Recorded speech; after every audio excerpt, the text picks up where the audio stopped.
ਸਾਰਿਆਂ ਨੂੰ ਸਤਿ ਸ਼੍ਰੀ ਅਕਾਲ ਜੀ। ਅੱਜ ਮੈਂ ਤੁਹਾਨੂੰ ਬਣਾਉਣਾ ਦੱਸੂੰਗੀ ਇਹ ਵਾਲਾ ਡਿਜ਼ਾਈਨ। ਇਸ ਡਿਜ਼ਾਈਨ ਨੂੰ ਬਣਾਉਣ ਲਈ ਆਪਾਂ ਨੂੰ 3-3 ਕੁੰਡੇ ਦੇ ਹਿਸਾਬ ਨਾਲ ਕੁੰਡੇ ਚਾਹੀਦੇ ਨੇ।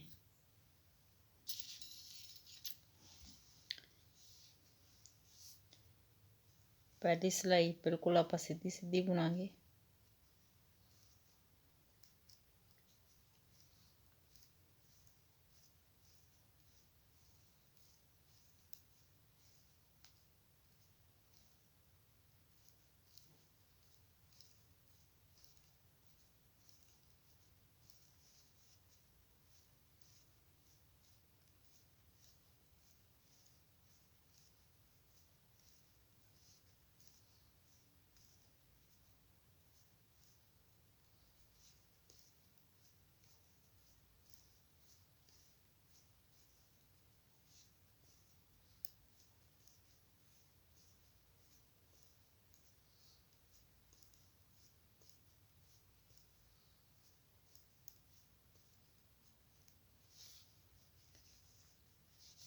दूसरी सिलाई आप पूरी उल्टी बुनांगे।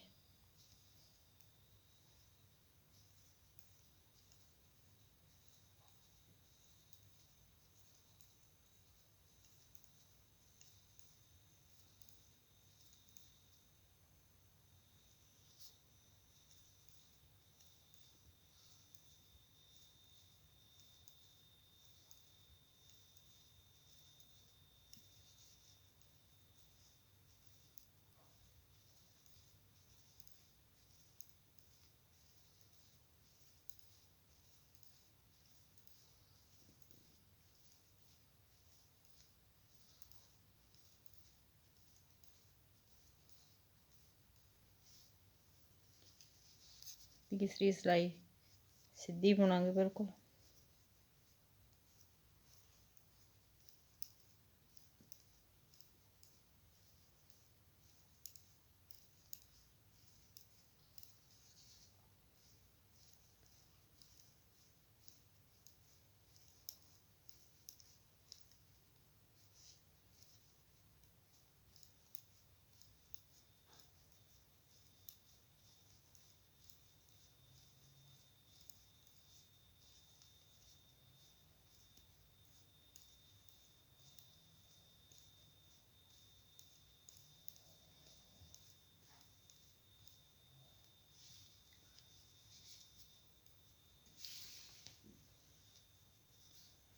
चौथी सिलाई बिल्कुल उल्टी बुनांगे अपने वाल तक रख के।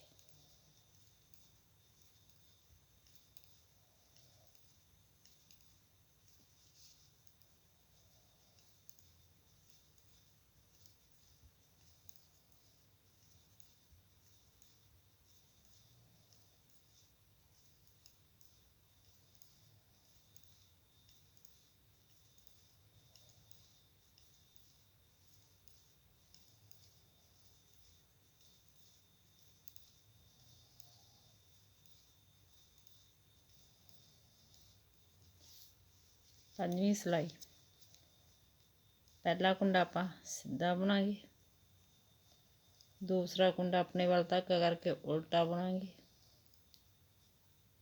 दो कुंडे बिना बुने उतारांगे, अगला कुंडा उल्टा बुनांगे, दो कुंडे फिर बिना बुने उतारांगे, अगला कुंडा उल्टा बुनांगे, दो कुंडे बिना बुने उतारांगे तो अगला कुंडा उल्टा बुनांगे। धागा अपने वाल ही रखना।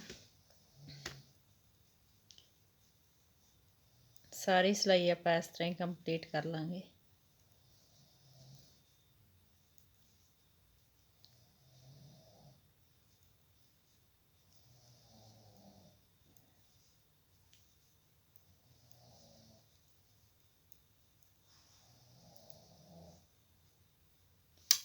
छेवीं सिलाई दो कुंडे उल्टे बुनांगे, जिहड़े अपने दो कुंडे बिना बुने उतारे सी एक ते एक दो, इन्हां नूं आपां सीधे बुनांगे। जिहड़ा कुंडा आपां उल्टा बुनिया सी उहनूं आपां इधर भी उल्टा ही बुनांगे। दो कुंडे सीधे, एक कुंडा उल्टा, दो कुंडे सीधे, एक कुंडा उल्टा। सारी सिलाई आपां इस तरह ही कंप्लीट करांगे।